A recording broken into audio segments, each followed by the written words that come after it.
শুধু দর্শক বন্ধু, আসসালামু আলাইকুম। আমি এখন যে জায়গাটিতে আছি, এই জায়গাটি সম্পর্কে আমি আগেও বলেছি। এটি একটি সম্মিলিত খামার ছিল।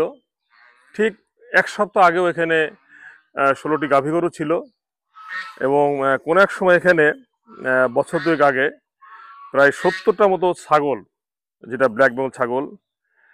আমি এই খামারটি করেছিলাম অনেক শখ করে, এবং বলা চলে যে গত 9 বছরে আমি এখানে একটা ভালো বিনিয়োগ করেছিলাম। বাট আমি যে জন্য আজকে ভিডিওটা করতেছি সেটা হলো, আমরা যারা ইউটিউব বা ফেসবুক দেখে আমরা খামার করতে যাই, বা ওটাকে বলে এক ধরনের উত্তেজনার বশে আমরা খামার করে ফেলি, তাদের জন্য একটা সতর্কবার্তা দিতে চাচ্ছি। সেটা হলো যে, যদি আপনি খামার করতে চান, তাহলে যদি আপনি নিজে থেকে দেখভাল করতে পারেন তাহলেই খামার করবেন, নতুবা খামার করার কোনো দরকার নাই। এটা সম্পূর্ণ একটা লস প্রজেক্ট। আমি এখানে বিপুল অঙ্কের টাকা লস করেছি, বাট শেষ পর্যন্ত আমি চেষ্টা করেছি যে এটাকে ধরে রাখার জন্য, যেহেতু এখান থেকে কিছু মানুষের কর্মসংস্থান হতো, এবং চেয়েছিলাম এটাকে বৃদ্ধি করতে আরও। আমার এই টোটাল খামারটা বেশ পরিপাটি, আধুনিক সব ব্যবস্থাপনা এখানে ছিল বা এখনো আছে। এখানে সব মিলিয়ে প্রায় 40টার মতো গরু পালা যেত। এখন এই খামারটা আমি উঠিয়ে দিলাম, তার কারণ লসের পরিমাণটা ডে বাই ডে এত বাড়তেছিল। আমরা ইউটিউবে বা ফেসবুকে অনেক ধরনের ভিডিও দেখে আমরা আগ্রহী উঠি যে খামার ব্যবসায় কত না লাভ আসলে। হ্যাঁ, ডেফিনেটলি লাভ হতে পারে যদি আপনি সেই খামারটা নিজে দেখভাল করেন এবং নিজে পরিচর্যা করেন, তাহলে বোধহয় আপনি লাভবান হতে পারবেন, আদারওয়াইজ লাভবান হতে পারবেন না। প্রথমত বলি, আহ, দুধের যে একটা মূল্য, সেটা সঠিক মতো পাওয়া যায় না। এরপরে খাবারের মূল্য বেড়ে গেছে। গরুর যে প্রধান খাবার ঘাস বা গম, ভুট্টার ভুসি, এবং যে বিসালি বা খড় বলি, ধানের খড়, এগুলির দাম অনেক বেড়ে গেছে। বাট ব্যবস্থাপনার জন্য যদি আপনি নিজে থাকতে পারেন, তাহলে এই সমস্ত খামার করে আপনি দাঁড়াতে পারবেন বা টিকতে পারবেন। বাট আপনি যদি লোক দিয়ে করান, তাহলে কোনোভাবেই আপনি লাভবান হতে পারবেন না। চমৎকার একটা খামার ছিল আমার অত্র অঞ্চলের মধ্যে। দর্শনাতে আমার মনে হয় এমন কোনো খামার নাই দেখার মতো। আমি বেশ, আমার এই টোটাল খামারটা চারিদিকে 7 ফিটের উপরে বাউন্ডারি দেয়া, খুব সিকিউর একটা এলাকা। এবং খামারের যে ব্যবস্থাপনা, পয় নিষ্কাশন, এবং আহ, ঘাস কাটার যে যন্ত্র, বা আমার ঘাসের জমি, প্রায় 1.5 বিঘা ঘাসের জমি ছিল বা এখনো আছে সেটা। বাট তারপরও আমি এখানে ব্রেক ইভেনও আসতে পারি নাই। আমি ডে বাই ডে এত বেশি লস করতেছিলাম, বাধ্য হয়ে খামারটি তুলে দিলাম। আর সব থেকে কষ্টের বিষয় যে, গরু কেনার সময় আমি দাম দিয়ে কিনেছি, বাট বেচতে যে আমাকে এত কম দামে বেচতে হয়েছে। অর্থাৎ একটা সিন্ডিকেট কাজ করেছে এখানে, তারা বুঝতে পেরেছে যে আমি বিপদে পড়েছি। কাজেই যাত্রার জন্য খামার করাটা ওয়াইজ হবে না।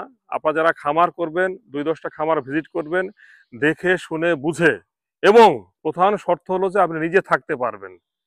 আপনার কোনো আপনজনকে দিয়ে এই খামার হবে না, সে কোনোভাবে আপনাকে খামার আহ্বান করে দিতে পারবে না, কারণ ওই দরদটা তার মধ্যে থাকবে না। হ্যাঁ, যদি কারোর সাথে পার্টনারশিপে যেতে চান, দেখভাল করবে, তাকে আপনি অর্ধেক পার্টনারশিপে নেবেন, সে ফাইন্যান্স করবে, তাহলে ঠিক আছে। আদারওয়াইজ যদি আপনি এই ইউটিউবের যে অমকে এত লাখ টাকা লাভ করছে, অমকে এত লাখ টাকা লাভ করছে, শুধু খামার নয়, আমি দেখেছি যে যারা ফলের বাগান করে বা বিভিন্ন চাষবাস করে, যদি নিজে থাকতে না পারা যায়, ওই বাগান বা চাষে কোনো লাভ হয় না। অর্থাৎ ইউটিউবে অনেকে দেখে, অনেকে যারা খুব সরল মনার মানুষ আমার মতো, যারা একটু কম বোঝে, আবেগী হয়ে আর কি এই সমস্ত ব্যবসায় নামতে যায় বা শখ করে খামার করতে চায়, তারা সবাই কিন্তু ক্ষতিগ্রস্ত আজকে। এর ফলে কি হচ্ছে? এর ফলে হচ্ছে যে, আমরা যারা ক্ষুদ্র উদ্যোক্তা, আমরা চাকরির পাশাপাশি আমাদের গ্রামের বাড়িতে কিছু একটা করার চেষ্টা করি, বা চিন্তা করি যে না, এখানে এই খামার বা এই বাগানের মাধ্যমে কিছু মানুষের কর্মসংস্থান হোক, সেই চিন্তা থেকে কিন্তু আমরা আস্তে আস্তে দূরে সরে যাচ্ছি এবং সরে যাব। তার কারণ, লস ক্যারিয়ার ক্যারি ফরওয়ার্ড করা কিন্তু লম্বা সময়ের জন্য বুদ্ধিমানের কাজ নয়। যেটি আমি করেছি, এবং আমি বোকামি করেছি আমি বলবো, আবেগের বশে করেছিলাম, বাট আমি প্রচণ্ড ক্ষতিগ্রস্ত। কাজেই এই মেসেজটা আমি তাদেরকে দিতে চাই, যারা কোনো ধরনের অভিজ্ঞতা ছাড়া ইউটিউবের চটকদার বিজ্ঞাপন দেখে, আমি এটাকে বিজ্ঞাপনই বলবো, অনেকে আপনাকে বিভিন্ন অঙ্ক দেখাবে, এত লাভ এত লাভ। বাস্তবতা কিন্তু সম্পূর্ণ ভিন্ন। আর প্রথম শর্ত আপনাকে থাকতে হবে। যদি আপনি এই খামারে 24 ঘন্টা সময় দিতে পারেন, ডেফিনেটলি একটা ভালো পেশা, এবং এই পেশা থেকে আপনি একটা মানসিক শান্তিও পাবেন, প্লাস ফ্রেশ এই যে হাঁস মুরগি বা গরুর দুধ বা কখনো কখনো খাসির মাংস আপনি খেতে পারবেন। এছাড়া কাউকে দিয়ে দায়িত্ব দিয়ে সেই খামার বা প্রজেক্টে আপনি কোনোভাবে লাভবান হতে পারবেন না। আমি আপনাদেরকে আজকে একটা ব্যর্থতার গল্প শোনালাম। আপনারা ইউটিউবে দেখবেন অসংখ্য সফলতার গল্প। ইউটিউব খুললে পরে এই খামার, ফলের বাগান বা বিভিন্ন ধরনের প্রজেক্ট নিয়ে দেখবেন শুধু সফলতার গল্প শোনাচ্ছে আসলে। বাট পিছনে যে অনেক ব্যর্থতার গল্প আছে এটা হয়তো অনেকে বলে না।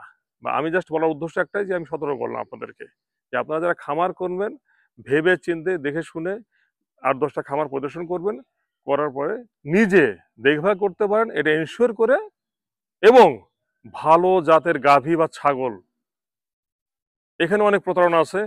অনেকে আপনাকে ভালো জাতের বলে আপনাকে খারাপ জিনিস ঢুকিয়ে দিবে। আসলে আমাদের দেশটা আসলে প্রতারণায় ভরে গেছে।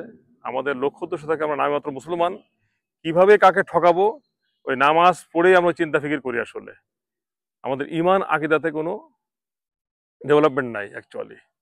আমরা মুখে বলি এক, অন্তর আমাদের আর এক। এটা আমার জন্য খুব কষ্টদায়ক। তো আশা করি এই ভিডিওটা যারা দেখবেন তারা দেখে শুনে বুঝে খামার বা যে কোনো ধরনের এই ধরনের এগ্রি বিজনেস যেটা আছে আর কি, আপনারা চাইলে করতে পারেন। আশা করি আপনারা ভালো থাকবেন। ধন্যবাদ সবাইকে।